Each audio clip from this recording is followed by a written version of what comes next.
The headline dropped January 2026, and it was unambiguous. Fireworks in Crimea. The Defense Intelligence releases footage of destroyed Russian air defense, aircraft, and ships.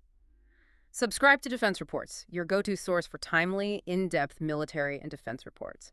I'm Alex. Join you with Area in the latest deep dive by Defense Report for a sharp, no-nonsense breakdown of the latest in global defense news, military technology, and strategic developments.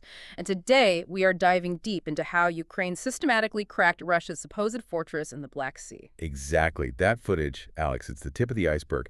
We're looking at the systematic dismantling of Russia's anti-accessory denial bubble, the A2AD system over occupied Crimea. A system that for years was seen as, impenetrable. It was their exclusion zone. Yeah. But this deep strike campaign, especially what we saw through all of 2025, it shows that zone is collapsing. So we're unpacking what's being called the operational paralysis campaign. It's this core question.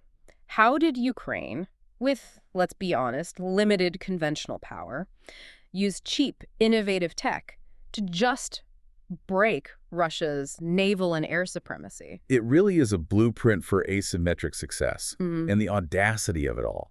I mean, forcing an established naval power to retreat hundreds of miles with platforms that cost less than a single missile they might fire back. And to give you a taste of what we've uncovered for this deep dive, we've got a few facts that honestly sound like science fiction. Well, first, we now know the specific military unit responsible for the vast majority. We're talking around 90% of the deep strikes inside Russia. This isn't random, it's centralized. Highly disciplined and strategic. And second, the tech leap. We now have confirmed reports of Ukraine using naval drones, not just as bombs, but as mobile air defense batteries. Wait, what? They are shooting down Russian helicopters with repurposed air-to-air missiles, things like the AM-9 Sidewinder launched from the surface of the sea. That is unbelievable. And third, the cost. You have to talk about the cost exchange. Oh, it's staggering.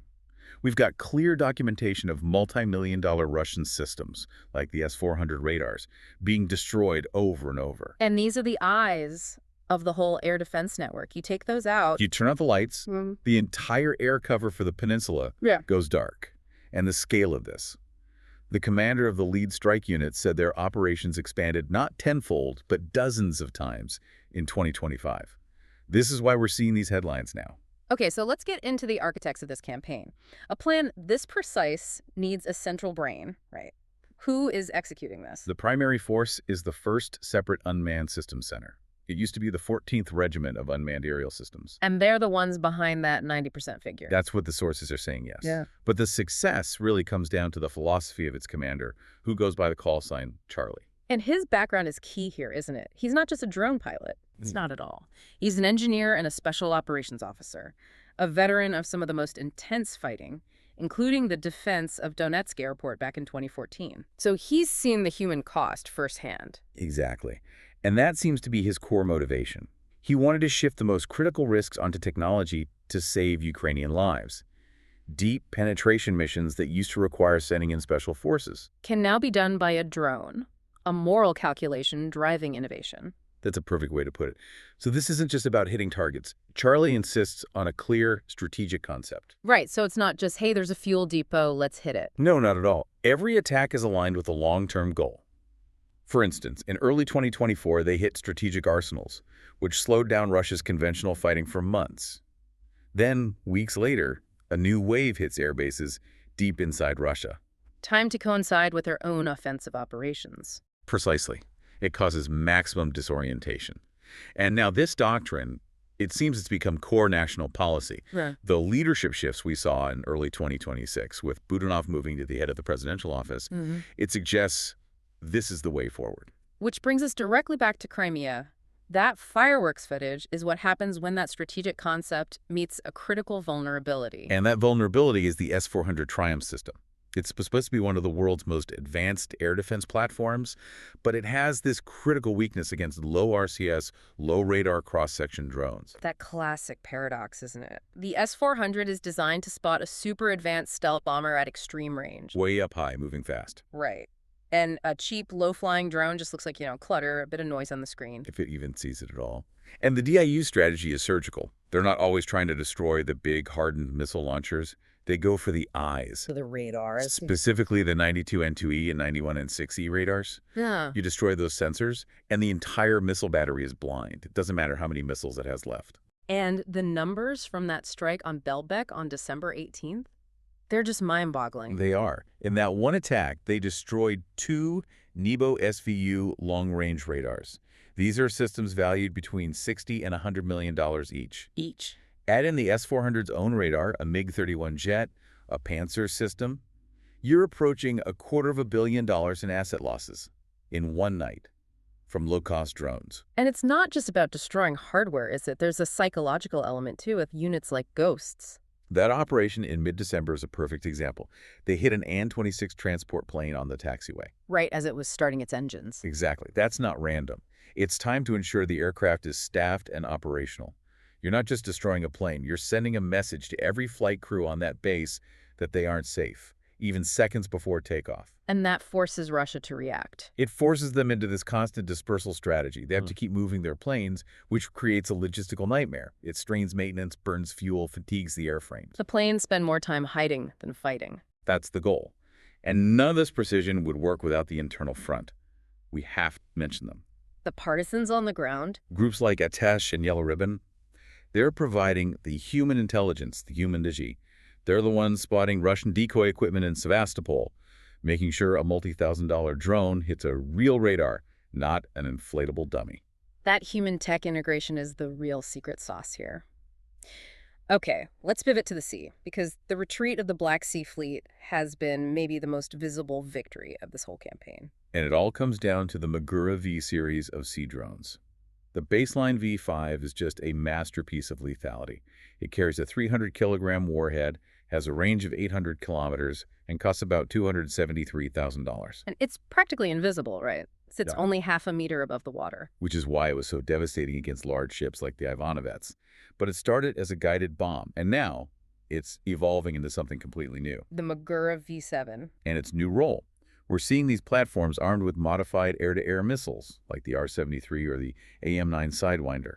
The drone isn't just a bomb anymore. It's a mobile SAM battery on the water. It is. A globally transformative concept. We saw the proof on New Year's Eve. The confirmed downing of 2 Russian Mi-8 helicopters, with a third damaged, off the coast of Crimea. That was logged as the first such known successful combat use. So, does this fundamentally challenge the whole idea of a multi-billion-dollar warship? If a $300,000 drone can now provide its own air cover? I think it does. Traditional navies need massive, expensive ships to carry air defense systems. Ukraine just put that capability on a cheap, disposable, mass-producible platform. It changes everything about coastal defense. And of course, the innovation is happening on the defensive side, too. Right, which brings us to the drone wall system, the DWS-1. This is an active defense layer, a swarm of interceptors. So if Russia sends a swarm of Shaheds, Ukraine sends a swarm to meet it. Precisely. It uses AI to manage the engagement. It has friend or foe ID, and here's the real test. They're pioneering whether a single human operator can effectively control up to 100 of these interceptor drones at the same time. If they can pull that off, that's another game changer. Which leads us to strategic priorities. All this success in Crimea is happening while the deep strike campaign inside Russia continues, hitting their economic engine. And the focus has been intensely on the Russian oil industry. The number of strikes on refineries and depots soared through the fall of 2025. November saw more attacks than any previous month of the war. Why oil? What makes it Russia's biggest Achilles heel? Well, there are 3 main reasons. First, they're vulnerable. Oil facilities are huge, spread out, and not as well defended as, say, a military base. A few precise hits can cripple an entire plant. And the second reason is sanctions, right? Right. The specialized equipment needed to repair a modern refinery. It's mostly made in the West, in the U.S. And those parts aren't being sold to Russia anymore, so the damage becomes long-term, systemic. They can't just rebuild. And it's not a gap their allies can easily fill. That's the third point. China can send drone components, sure, but they can't realistically transport enough refined fuel to cover Russia's domestic needs without crippling their own supply chains. Attacking oil hits Russia's war revenue in a way that is very, very difficult to mitigate. This also led to a really smart tactical shift, didn't it? Moving away from trying to hit massive production factories. Exactly. Commander Chardy's logic was that those massive, hardened Soviet-era buildings required dozens of missile hits. It's inefficient. It's much more effective to hit the ready-made drones at storage sites and launch areas. Like the strike on the Shahed depot at Donetsk airport in November. That's the one. That single operation reportedly destroyed up to 1,000 ready-to-use drones. That's an immediate, massive operational victory versus a long, uncertain industrial campaign. So let's bring it all together. What does this all mean for the big picture as we move through 2026? Well, the combined effect is what's being called Russia's strategic maritime collapse. The Black Sea Fleet is effectively neutralized, forced to retreat east to ports like Novorossiysk. Which puts even more pressure on the vulnerable Kerch Bridge for logistics. It does. It proves that asymmetry, when it's paired with relentless innovation and a clear strategy, can defeat conventional superiority. The cost-exchange ratio is just historic.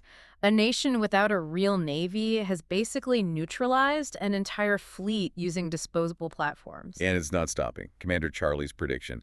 He said, could there be a night when 1,000 Ukrainian drones attack Russia? I think that will come quite soon. And Russia's biggest strikes were around 800 drones. So Ukraine is aiming for parity in swarm attacks. Which brings us to our final thought for you, the listener. All of this integration, the drone wall for defense, the Magura USVs providing air defense from the sea, it suggests Ukraine isn't just clearing Russian assets, they're building a new template for warfare. A template where deep strikes are routine and air defense is modular and sea-based. So the question is, what are the global implications for traditional navies and established A280 systems when 1,000 drone night becomes the new normal? That's the strategic challenge we're all watching unfold right now. You've been listening to Defense Report by Alex and Aria, where we analyze the latest in military strategy, global defense, and advanced weaponry. Subscribe to Defense Reports, your go-to source for timely, in-depth military and defense reports. We'll catch you next time.